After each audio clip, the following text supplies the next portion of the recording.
the health care bill. So it's been revived. It looks now like it might go through the House. So it's going to be on you guys in the Senate to prevent this from happening. And my question is, why is it always framed by the Democrats in such abstract, bloodless terms? Why isn't it about they're going to discriminate against anybody who's ever had a health problem, ever had an allergy, ever had high blood pressure, are going to be discriminated against? And instead of talking about high-risk pools, say it's medical apartheid. We are throwing them. We're going to throw every person who's ever had a health problem into a ditch, basically. Why is it that the argument isn't framed that way?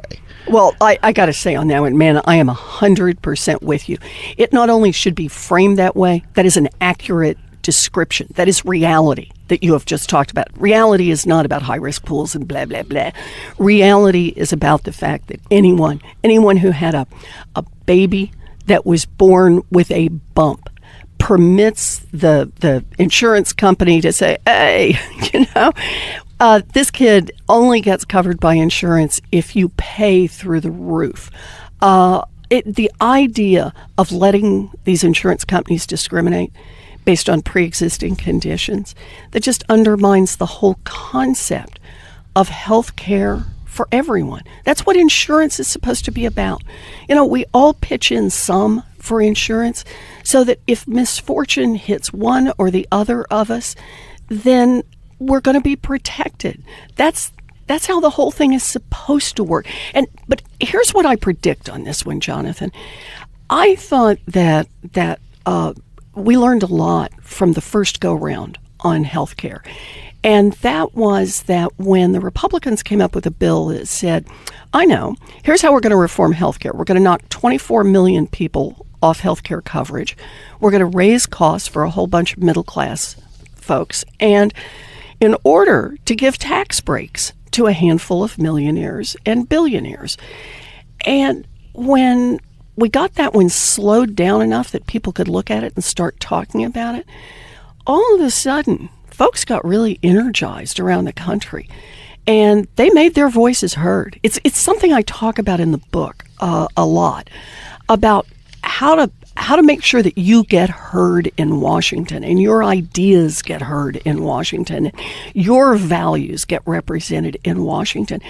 Because I see the health care, what happened around health care a few weeks ago, as an important moment in democracy when enough people around this country said, no, that's not going to work. And I want to be blunt. It wasn't just Democrats. It was Democrats. It was some Republicans. It was some independents, folks who never had gotten very engaged before, got engaged on this issue. And I get it.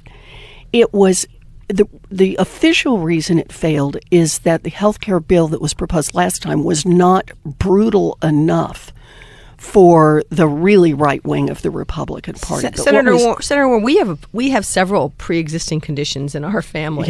Yeah, most families. And our family, most of us would not be able to we would have to enter that's kind of special coverage. Is that the case in your family too? I mean, it's true in nearly everyone's family. I mean, this is the part, the idea that insurance companies are going to be able to sort through and say, here's what we want to do. We want to do one price for all the people we think we can make a profit off because we predict that they're not going to be as ill. But we want to take this other group that maybe there's a little more risk. So we're just going to charge them astronomical sums, basically try to drive them out of the insurance market. That is altogether. Insurance, you're right.